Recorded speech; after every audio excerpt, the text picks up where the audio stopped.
فرمایا کہ دیکھو شرک نہیں کرنا. ہم سب گناہ جب چاہیں گے جس کے چاہیں گے معاف کر دیں گے، ایک شرک معاف نہیں کریں گے. اور فرمایا شرک کی ایک قسم بہت خطرناک ہے، اس کو اچھی طرح سے سمجھ لو. وَمِنَ النَّاسِ مَن يَتَّخِذُ مِن دُونِ اللَّهِ أَندَادًا، لوگوں میں سے کچھ ایسے ہیں جو اللہ کے ساتھ غیروں کو شریک ٹھہراتے ہیں. يُحِبُّونَهُمْ كَحُبِّ اللَّهِ، وہ غیروں سے لوگوں سے یوں پیار کرتے ہیں جیسے اللہ سے پیار کرنا چاہیے. وَالَّذِينَ آمَنُوا أَشَدُّ حُبًّا لِلَّهِ، اور وہ لوگ جو ایمان لائے ہوئے ہوتے ہیں ان کی محبت اللہ سے شدید ترین ہوتی ہے. معلوم ہوا کہ کسی اور چیز سے اتنی محبت کرنا جتنی کہ اللہ سے ہونی چاہیے شرک ہو گیا. اللہ کی محبت کے برابر کسی اور کی محبت کیوں آئے؟ وہ تو مقصود اول ہے، وہ محبوب حقیقی ہے، وہ ہمارا اصلی ہدف ہے، اسی کی طرف تو ہمیں لوٹ کے جانا ہے. محبت تو اسی سے ہی کرنی ہے، باقی وہی چاہتوں کا مرکز ہے. باقی جتنی چاہتے ہیں محبت ہیں اس کی محبت کے ذیل میں آئیں گی، اس کے تابع ہوں گی، ثانوی ہوں گی. فرمایا کہ کسی چیز سے ایسی محبت نہیں کرنی ہے کہ اللہ کی محبت کے برابر آنے لگے، وہ شرک ہو جائے گا، وہ معاف نہیں کروں گا. اور فرمایا کہ ہاں جب یہ مشرک لوگ عذاب کا مشاہدہ کر لیں گے اس وقت انہیں پتا چلے گا ان القوت للہ جمیعا، کہ یار ساری کی ساری قوت، سارے اختیارات، سارا تصرف اللہ کے پاس تھا. وہی فاعل حقیقی تھا، جو کچھ کر رہا تھا وہی کر رہا تھا. اس کے کرنے سے سب کچھ ہوتا تھا، اس کے نہ کرنے سے سب کچھ رک جاتا تھا. مل گئی ہے. اس وقت جا کے بیوقوفوں کو پتہ چلے گا، اے کاش یہیں پتہ چل جائے تو زندگی کا نقشہ بدل جائے. مگر وحدت خداوندی پر دلالت کرنے والے ان کھلے کھلے آثار کے ہوتے ہوئے بھی کچھ لوگ ایسے ہیں جو اللہ کے سوا دوسروں کو اس کا ہمسر اور مد مقابل بناتے ہیں، اور ان کے ایسے گرویدہ ہیں جیسے اللہ کے ساتھ گرویدگی ہونی چاہیے. حالانکہ ایمان رکھنے والے لوگ سب سے بڑھ کر اللہ کو محبوب رکھتے ہیں. کاش جو کچھ عذاب کو سامنے دیکھ کر انہیں سوچنے والا ہے وہ آج ہی ان ظالموں کو سوچ جائے کہ ساری طاقتیں اور سارے اختیارات اللہ ہی کے قبضے میں ہیں، اور یہ کہ اللہ سزا دینے میں بھی بہت سخت ہے. کچھ لوگ ایسے ہیں جو اللہ کے سوا دوسروں کو اس کا ہمسر اور مد مقابل بناتے ہیں. یعنی خدائی کی جو صفات اللہ کے لیے خاص ہیں ان میں سے بعض کو دوسروں کی طرف منسوب کرتے ہیں، اور خدا ہونے کی حیثیت سے بندوں پر اللہ تعالیٰ کے جو حقوق ہیں وہ سب یا ان میں سے بعض حقوق یہ لوگ ان دوسرے بناوٹی معبودوں کو ادا کرتے ہیں. مثلا سلسلہ اسباب پر حکمرانی، حاجت روائی، مشکل کشائی، فریاد رسی، دعائیں سننا اور غیب و شہادت ہر چیز سے واقف ہونا، یہ سب اللہ کے مخصوص صفات ہیں. اور یہ صرف اللہ ہی کا حق ہے کہ بندے اسی کو مقتدر اعلیٰ مانیں، اسی کے آگے اطراف بندگی میں سر جھکائیں، اسی کی طرف اپنی حاجتوں میں رجوع کریں، اسی کو مدد کے لیے پکاریں، اسی پر بھروسہ کریں، اسی سے امیدیں وابستہ کریں اور اسی سے ظاہر و باطن میں ڈریں. اسی طرح مالک الملک ہونے کی حیثیت سے یہ منصب بھی اللہ ہی کا ہے کہ اپنی رعیت کے لیے حلال و حرام کی حدود مقرر کرے، ان کے فرائض و حقوق معین کرے، ان کو امر و نہی کے احکام دے، اور انہیں یہ بتائے کہ اس کی دی ہوئی قوتوں اور اس کے بخشے ہوئے وسائل کو وہ کس طرح کن کاموں میں کن مقاصد کے لیے استعمال کریں. اور یہ صرف اللہ کا حق ہے کہ بندے اس کی حاکمیت تسلیم کریں، اس کے حکم کو منبع قانون مانیں، اسی کو امر و نہی کا مختار سمجھیں، اپنی زندگی کے معاملات میں اس کے فرمان کو فیصلہ کن قرار دیں اور ہدایت و رہنمائی کے لیے اسی کی طرف رجوع کریں. جو شخص خدا کی ان صفات میں سے کسی صفت کو بھی کسی دوسرے کی طرف منسوب کرتا ہے اور اس کے ان حقوق میں سے کوئی ایک حق بھی کسی دوسرے کو دیتا ہے، وہ دراصل اسے خدا کا مد مقابل اور ہمسر بناتا ہے. اور اسی طرح جو شخص یا جو ادارہ ان صفات میں سے کسی صفت کا مدعی ہو اور ان حقوق میں سے کسی حق کا انسانوں سے مطالبہ کرتا ہو، وہ بھی دراصل خدا کا مد مقابل اور ہمسر بنتا ہے، خواہ زبان سے خدائی کا دعویٰ کرے یا نہ کرے. ایمان رکھنے والے لوگ سب سے بڑھ کر اللہ کو محبوب رکھتے ہیں. یعنی ایمان کا اقتضا یہ ہے کہ آدمی کے لیے اللہ کی رضا ہر دوسرے کی رضا پر مقدم ہو، اور کسی چیز کی محبت بھی انسان کے دل میں یہ مرتبہ اور مقام حاصل نہ کر لے کہ وہ اللہ کی محبت پر اسے قربان نہ کر سکتا ہو. کیا کمی محسوس کی تم نے کہ دوسروں کی طرف چلے گئے؟ ہمیں بتاؤ نا، پتہ چل جائے تمہارے ایمان کا کہ تم اللہ کو کیا سمجھے بیٹھے. تمہارے خیال میں اللہ کو ایسے ہی گئی گزری ہستی ہے؟ معاذ اللہ معاذ اللہ. اس سے بڑا جلیل اور عظیم کون ہے؟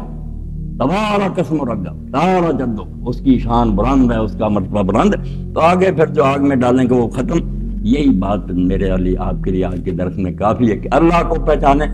اللہ صحیح سمجھ میں آ گیا نا، سارے مسئلے حل ہو جائیں. کوئی دفتروں کی ضرورت نہیں، مناظروں واسوں کی ضرورت نہیں. اللہ کی صفات پہچان لیں کہ ہر شے کو جاننے والا، ہر شے پر قادر، سب سے بڑا مہربان، سب سے زیادہ قریب. ایسے خدا کے ہوتے ہوئے اگر غیروں کی طرف جو کرتا کوئی بات نہیں. میں نے صبح درس پر لوگ بیٹھے تھے، کہا کہ ایک خوبصورت عورت کسی عالم دین کے پاس کی، تھانی سر رحمۃ اللہ علیہ بیان فرمایا. اس نے کہا میرا خاوند دوسری شادی کرنا چاہتا ہے. تو انہوں نے کیا حضرت نے کہ ٹھیک ہے، شریعت میں اس کو حق ہے کہ وہ دوسری شادی کرے. اب اس عورت نے کہا کہ حضرت دین اجازت نہیں دیتا، ورنہ میں اپنے چہرے سے نقاب اٹھا دوں. تو آپ خود کہیں گے کہ ایسی بیوی کے ہوتے ہوئے دوسری بیوی کا کیا سوال پیدا. جب اس نے کہا تو حضرت بے ہوش ہو، غشی تاری ہو گئی، بہت روئی. شاگردوں نے بعد میں پوچھا، اس نے کہا اس بچی کی بات نے توحید کا مسئلہ سمجھا. ایسے خدا کے ہوتے ہوئے جب دوسروں کی طرف لوگ جاتے ہیں، ایک عورت شوق نہیں برداشت کر رہی کہ میں ایسی حسین اور میرے ہوتے دوسری لائے، تو خدا کیسے برداشت کرے کہ جب مجھ میں کوئی خامی ہر لحاظ سے لہو الاسباب ہوتا، مجھ میں کیا خامی دیکھی ہے نامرادوں میں کہ دوسری طرف روکیا نہیں بخشے گا، اور ہر جرم بخش دے گا، یہ نہیں بخشے گا. دنیا کی زندگی کو بسر کرنے کی خاطر تمہارے مانگے بغیر اللہ نے یہ نعمتیں تمہیں عطا کی ہیں. یہ اس کے رحمان اور رحیم ہونے کے جو ہے بہت بڑا مظہر ہے. تو اب اس کا ایک نتیجہ نکلنا چاہیے کہ انسان کو جیسا کہ اللہ نے بنایا ہے، ظاہر ہے حیوان کے اندر بھی ایک تشکر کا جذبہ ہوتا ہے. جس کتے کو آپ ایک دفعہ روٹی ڈال دیں تو وہ آپ کا در نہیں چھوڑتا، وہ آپ کے در پہ جو ہے چوکٹ پہ بیٹھا رہتا ہے کہ وہ گویا اپنی اس کا ایفا کرتا ہے. اسی بات کو قرآن مجید نے جو ہے وہ گھوڑوں کے حوالے سے واضح کیا ہے کہ جب مالک گھوڑا پالتا ہے اور اس کی خدمت کرتا ہے تو وہ گھوڑا اس کے لیے کتنی قربانی دیتا ہے. وہ راتوں کو حملہ آور ہوتا ہے، بے خطر جنگ کے میدان میں جو ہے وہ صفوں کے اندر گھس جاتا ہے، زخمی ہوتا ہے لیکن پرواہ نہیں کرتا، اور پورے خلوص اور اخلاص سے دوڑتا ہے مالک کی جو ایڑ لگانے پر، کہ اتنا زور سے پاؤں مارتا ہے کہ اس کی چنگاریاں نکلتی ہیں. یعنی گھوڑا اپنی میکسیمم جو ہے وہ جو اس کے اوپر احسان ہوا ہوتا ہے اس کا بدلہ دیتا ہے. یہ سب گواہ ہے کہ ان الانسان لربہ لکنود، اس یہ انسان اپنے رب کا ناشکر ہے. گھوڑا تو اس حد تک انسان کا فرما بردار ہے، یہ اپنے رب کا شکر گزار نہیں ہوتا. تو یہ ساری آیات کا نتیجہ یہ نکلنا چاہیے کہ انسان کا محبوب اللہ بن جائے. انسان کا محبوب ہی نہیں بلکہ اس کا معبود وہ بن جائے، اس کا الہ وہ بن جائے، اس کا آئیڈیل وہ بن جائے، اس کو سب سے شدید محبت اللہ کے ساتھ ہو جائے. ان آیات کا نتیجہ یہ نکلنا چاہیے اگر اس کی فطرت سلامتی پر قائم ہے، اگر اس کی فطرت مسخ نہیں ہو گئی ہے، ٹیڑھی نہیں ہو گئی ہے، پرورٹ نہیں ہو گئی ہے، تو یہ اس کا لازمی نتیجہ ہے کہ اس کے اندر شکر گزاری کا جذبہ گویا ٹھاٹھے مارتے سمندر کی طرح ظاہر ہو. یہی بات ہے جو وہ آتے ہیں نا الحمدللہ رب العالمین. یہ مظاہر فطرت کے مشاہدے سے انسان الحمدللہ رب العالمین تک پہنچنا چاہیے اسے. یہی بات ہے جو حضرت لقمان کے حوالے سے آئی ہے کہ ان کو ہم نے حکمت عطا کی کہ اللہ کا شکر ادا کر. وَلَقَدْ آتَيْنَا لُقْمَانَ الْحِكْمَةَ أَنِ اشْكُرْ لِلَّهِ. اور حکمت یعنی ایک آدمی کی رائے، اس کی سوچ، اس کے اندر استحکام پیدا ہو جائے، اس میں یوں سمجھیے پختگی آ جائے، یہ حکمت ہے. تو پختہ سوچ یہ ہے کہ انسان اپنا صحیح محبوب تلاش کر لے. ایسا نہ ہو کہ کسی لیلا کی طرح کسی مجنوں کے پیچھے چل پڑے، یا کسی مجنوں کی طرح کسی لیلا کے پیچھے چل پڑے. ایسا نہ ہو کہ کہیں کسی سورج کو وہ محبوبیت کا درجہ دے دے. ایسا نہ ہو کہ یہ کہ اس کی جگہ پر کسی اور کو اسی طرح کا محبوب بنا لے جیسے کہ اس کو محبوب بنانا چاہیے تھا. اس کا مطلب ہے یہ پختہ سوچ کا آدمی نہیں ہے، یہ کچی سوچ کا آدمی ہے. یہ بہکاوے میں آ گیا، یہ بھول گیا، یہ مغالطے کا شکار ہو گیا. یہ وہ جو محبت اس کے دل میں کسی اور کے لیے ہونی چاہیے تھی وہ اس نے آ کے ظاہر کر دیا ان ناقص جو ہے وہ مخلوق کے لیے. تو یہ پختہ سوچ کا آدمی نہیں ہے. پختہ سوچ کا آدمی تو وہ ہے کہ جس کی وہ ساری محبت جو اس کے اندر رکھی گئی ہے وہ ظاہر ہو جائے اس کے رب کے لیے، اللہ کے لیے، جو اس کا محسن حقیقی ہے، جو اس کا منعم حقیقی ہے، اس کے لیے اس کی وہ محبت ظاہر ہو جائے. لیکن یہ کہ ہوتا کیا ہے، ہوتا یہ ہے کہ وہ من الناس، لوگوں میں وہ ہیں، اور یہ اکثریت میں وہ لوگوں میں ایسے بھی ہیں، یعنی وہ اکثریت میں ہیں۔ وَمِنَ النَّاسِ مَن يَتَّخِذُ مِن دُونِ اللَّهِ أَندَادًا، جو اللہ کے مقابل بنا لیتے ہیں، اللہ کے سوا کچھ محبوب تراش لیتے ہیں۔ اب یہ ذرا سوچئے نا، کیا کیا محبوب ہوتے ہیں؟ مشرکین مکہ کے محبوب کیا تھے؟ بت بنائے ہوئے تھے نا، چلیں انہوں نے تو پتھر کے یا یہ کہ گارے کے بت بنائے ہوں گے، اور پھر ان کو پوجتے تھے، ان سے محبت بھی تھی ان کی۔ آج کے جدید دور میں اب وہ والی بت پرستی نہیں رہی ہے دنیا میں، کیونکہ اب انسان اتنا بالغ تو ہو گیا ہے، اتنا سمجھدار تو ہو گیا ہے کہ اپنے ہاتھ کی بنائی ہوئی مورتیوں کو پوجتے ہوئے اسے خود بھی تھوڑی بہت شرم آتی ہے۔ کچھ بے شرم اب بھی شاید ہوں، لیکن یہ کہ بہرحال مجموعی طور پہ انسان اب اس سے تقریباً تائب ہو چکا ہوا ہے۔ اور دنیا میں جو خدا سے بیزاری پیدا ہوئی ہے نا، تو وہ اس کے بیزاری پیدا ہونے کا سبب بھی یہ ہے کہ لوگوں نے اپنا خدا بنایا ہوا تھا۔ عیسائیوں کا وہ جو 3 میں 1 اور 1 میں 3 والا خدا تھا، وہ کوئی الہامی خدا تھوڑا تھا، وہ تو ان کے اپنے تصورات کے مطابق وہ ایک خدا تھا۔ جیسے یہودیوں نے بچڑے کو معبود بنا لیا تھا، تو انہوں نے اپنے ایک تصور کے تحت ایک خدا کا تصور یہ لے کے آ گئے تھے۔ تو انسانیت کی میچورٹی کا یا پختگی کا ایک نتیجہ یہ نکلا کہ ایسے تمام خداؤں سے لوگ باغی ہو گئے، چھوڑ دیے، اس لیے گاڈ لیس سوسائٹی بن گئی۔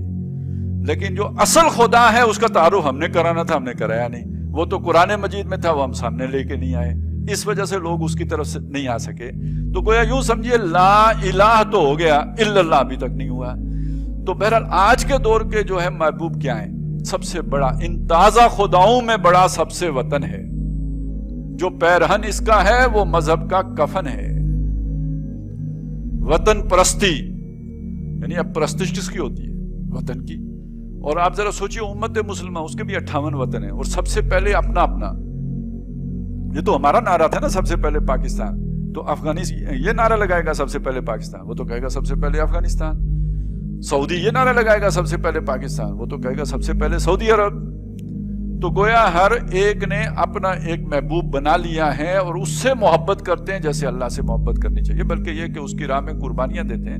اب شہید کا مطلب اللہ کی راہ میں قتل کیا جانے والا نہیں ہے، اب شہید کا مطلب ہے وطن کی راہ میں قربان ہونے والا۔ اب وہ سکھ ہو تو بھی شہید ہوتا ہے، اب وہ عیسائی ہو تو بھی شہید ہوتا ہے، اس لیے کہ اب وہ معنی ہی بدل گئے ہیں۔ جس نے قربانی دی اپنے محبوب پر تو وہ شہید ہے، اس نے گواہی دے دی یہ میرا محبوب ہے۔ تو یہ اس معنی میں تو پھر اب جو سب سے بڑا محبوب بن کے سامنے آیا ہے وہ وطن ہے۔ اور پھر اسی میں کچھ اور بھی چیزیں ہوتی ہیں، قوم بھی ہوتی ہے جی۔ اب ایک ملک کے اندر کئی قومیں رہتی ہیں، تو ہر قوم نے اپنی قومیت کے لیے بھی تو کوئی محبوب تراشنا ہے نا۔ تو یہ سارا کام جو کیا جاتا ہے، اس کو سمجھ لیجئے، جہاں اللہ کے علاوہ کسی محبوب کو بنایا جاتا ہوتا ہے تو وہاں ایک مفاد کا کھیل شروع ہو جاتا ہے۔ یہاں لوگوں نے تو اللہ کے نام پر بھی مفادات کے کھیل کھیلے ہیں، تو جہاں پہ بالکل ہی غیر اللہ کو محبوب بنا دیا جائے وہاں مفاد کا کھیل کیوں نہ ہوگا؟ تو ہر محبوب کے کچھ پجاری ہوتے ہیں، پجاری نہیں، پجاری غلط بات ہے، ہر محبوب کے کچھ مچھندر ہوتے ہیں۔ آپ نے دیکھا نا ہر وہ دربار کے اوپر مچھندر ہوتے ہیں یا نہیں ہوتے؟ کہ جو آپ چڑھاوا چڑھائیں گے تو وہ جو صاحب قبر ہے وہ تو نہیں کھاتا، وہ اگر کوئی بڑا اللہ والا بھی ہے تو عند ربہم یرزقون، وہ تو اپنے رب کے پاس کھا رہا ہوتا ہے، آپ کے حلوے تو نہیں کھا رہا ہوتا ہے۔ یہ آپ کے حلوے کون ہڑپ کرتا ہے؟ وہ جو مجاور بن کے وہاں بیٹھے ہوتے ہیں نا، وہی مچھندر کھا رہے ہوتے ہیں سارا۔ اسی طرح ہر محبوب جو بھی بنتا ہے اس کے پیچھے بیٹھے ہوئے کچھ مچھندر ہوتے ہیں، جو اس دربار پہ چڑھاوے جو بھی چڑھائے جاتے ہیں ان کو ہڑپ کر رہے ہوتے ہیں۔ تو وطن کے جو دربار ہے اس کے پیچھے بھی کچھ بیٹھے ہوتے ہیں، کچھ جن کو خاص محب وطن کہا جاتا ہے۔ تو حالانکہ وہ ہوتے نہیں ہیں، ہوتے نہیں ہیں، لیکن یہ کہ کہلاتے ہیں، اور پھر اس کے نتیجے میں اس وطن کے نام پر سب وہ ہڑپ کر رہے ہوتے ہیں، ان کی جو ہے توندیں بڑی سے بڑی ہو رہی ہوتی ہیں، اور ان کے مفادات پھر وسیع سے وسیع تر ہو رہے ہوتے ہیں۔ اسی طرح جب قومیت کا کوئی بت تراشا جاتا ہے تو اس کے پیچھے بھی کوئی پیر جی ہوتے ہیں، کوئی پیر صاحب، یہ سیاسی پیر، یعنی وہ روحانی پیر نہیں ہوتے، سیاسی پیر ہوتے ہیں۔ وہ خود جا کے بے شک دور کہیں بیٹھ جائیں، لیکن یہ کہ چڑھاوے ان کے پاس پہنچ رہے ہوتے ہیں۔ تو ہر قومیت کے بت کے پیچھے بھی کوئی نہ کوئی مفاد وابستہ ہوتا ہے، کیونکہ یہ سودا ہے ہی سارا مفاد کے گرد گھومنے والا، تو غیر اللہ کی محبت کے یہ نتیجے تو لازمی نکلتے ہیں۔ تو وَمِنَ النَّاسِ مَن يَتَّخِذُ مِن دُونِ اللَّهِ أَندَادًا، وہ اللہ کے ند ضد مقابل محبوب بنا لیتے ہیں، يُحِبُّونَهُمْ كَحُبِّ اللَّهِ، ان سے محبت کرتے ہیں جیسے اللہ سے محبت کرنی چاہیے۔ نہ انہوں نے ان کی ناک بنائی، نہ انہوں نے ان کی آنکھیں بنائی، نہ انہوں نے ان کے کان بنائے، نہ انہوں نے ان کے لیے ہوا چلائی، نہ انہوں نے ان کے لیے بارش برسائی، لیکن یہ پاگل ان کے پیچھے چلتے ہیں، ان کے نعرے مارتے ہیں۔ والذین آمنوا اشد حبا للہ، لیکن جو لوگ ایمان لائے وہ سب سے شدید محبت اللہ سے کرتے ہیں۔ اب یہ ہے در حقیقت یوں سمجھیے کہ جو جہاں سے بیج نکلے گا نا حزب اللہ کا، بندے کا جو موقف ہے یا جہاں سے آغاز ہوگا، نقطہ اول وہ یہ ہے آپ کو محبت کس سے ہے۔ لہذا حزب اللہ کی جب بھی بات آئے گی نا، پہلا سوال ہی محبت کا ہے۔ اور سورہ مائدہ میں بھی جا کے ہم پڑھیں گے کہ اگر تم جو ہے نا وہ اللہ کے دین سے تم نے پسپائی اختیار کی تو فسوف یات اللہ بقوم، اللہ اور قوم کو لے آئے گا، اور اس قوم اور اللہ کا آپس میں تعلق کیا ہوگا، یحبہم و یحبونہ، اللہ ان سے محبت کرتا ہوگا، وہ اللہ سے محبت کرتے ہوں گے۔ تو یہ پہلی بات ہے یہ کہ آپ کی محبت کس سے ہے۔ تو یہ جو ایمان والے ہیں یہ سب سے شدید محبت ان کے دل میں اللہ کی ہوتی ہے، اور اصل میں اللہ ہی کی محبت کے نتیجے میں پھر ان کی آپس کی بھی محبت ہوتی ہے، اور آپس میں جب انسانی سطح پر آئیں گے تو سب سے اوپر اللہ کے رسول ہے صلی اللہ علیہ وسلم، تو اللہ کے بعد جو محبوب ترین ہستی ہوگی ان کے لیے وہ اللہ کے نبی ہوں گے، اللہ کے رسول ہوں گے۔ تو یحبونہم کحب اللہ والذین آمنوا اشد حبا للہ ولو یری الذین ظلموا اذ یرون العذاب۔ اب یہ تو دنیا میں ہے کہ بھائی کچھ لوگ ہیں، اچھا اسی سے تو در حقیقت دو گروہ بن گئے، ایک اللہ کی محبت میں سرشار اور دوسرے معبودان باطل کی محبت کے گرفتار۔ اب یہ دو عاشق ہیں، اور ان جو بھی سچے عاشق ہوں گے پھر وہ ان کے آپس میں رقابت تو ہوگی، لڑائی تو ہوگی، فرکشن تو ہوگی، جھگڑا تو ہوگا۔ اس جھگڑے کے نتیجے میں وَلَنَبْلُوَنَّكُمْ بِشَيْءٍ مِّنَ الْخَوْفِ وَالْجُوعِ وَنَقْصٍ مِّنَ الْأَمْوَالِ وَالْأَنفُسِ وَالثَّمَرَاتِ ہوگا، جو یہ ثابت کرے گا کہ آپ کا محبوب واقعی اللہ ہے، آپ کو واقعی اللہ سے محبت ہے کہ آپ نے اس کی راہ میں اپنی ہر شے قربان کر دی۔ یہی بات چوتھے پارے میں شروع میں پہلی آیت میں ہی آپ کو مل جائے گی، لَن تَنَالُوا الْبِرَّ حَتَّىٰ تُنْفِقُوا مِمَّا تُحِبُّونَ، تم ہرگز نیکی کی گرد بھی نہیں پا سکتے جب تک کہ تم وہ سب لگانے کے لیے نہ تیار ہو جاؤ جو تمہیں بہت محبوب ہے، بہت پیارا ہے۔ تو اس سے بڑھ کر تمہیں اللہ سے محبت ہے، یہ تو ثابت ہی تب ہوگا جب تم اپنی محبوب چیزیں اللہ کی راہ میں نچھاور کرو، قربان کرو۔ تو یہ تو دنیا کی بات ہو گئی۔ اب جب آخرت میں پہنچیں گے تو وہاں تو فیصلہ اس اللہ نے کرنا ہے۔ جب اللہ نے فیصلہ کرنا ہے تو اب وہ نقشہ ہے جو یہاں پہ پیش کیا گیا کہ وہاں پہ کیا ہوگا۔ وَلَوْ يَرَى الَّذِينَ ظَلَمُوا، اور اگر دیکھ لیں یہ ظالم لوگ، اِذْ يَرَوْنَ الْعَذَابَ، جس وقت یہ دیکھیں گے عذاب کو، یعنی اس کو آج اپنے تصور میں لا کے دیکھ سکیں اسے کہ اللہ کے سامنے جب پیشی ہوگی تو کیا حال ہوگا۔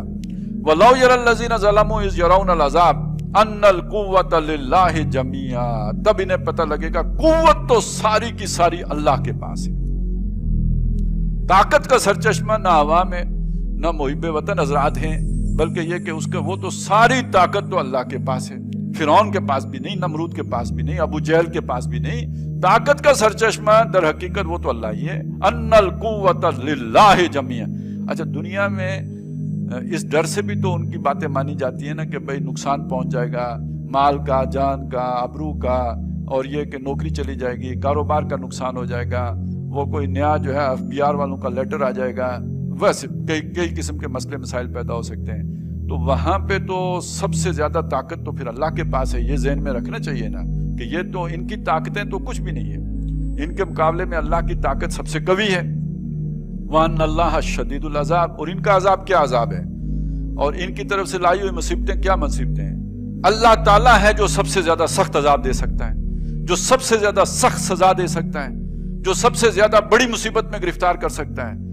تو تب تو معلوم ہو جائے گا، لیکن آج جو وقتی وہ نقدی ہے اس کی بنیاد پر یہ غلط فیصلہ کر کے ان کو محبوب بنا لیتے ہیں جو کمزور ہیں، جن کے پاس طاقت اس طرح کی نہیں ہے جیسی طاقت اللہ کے پاس ہے۔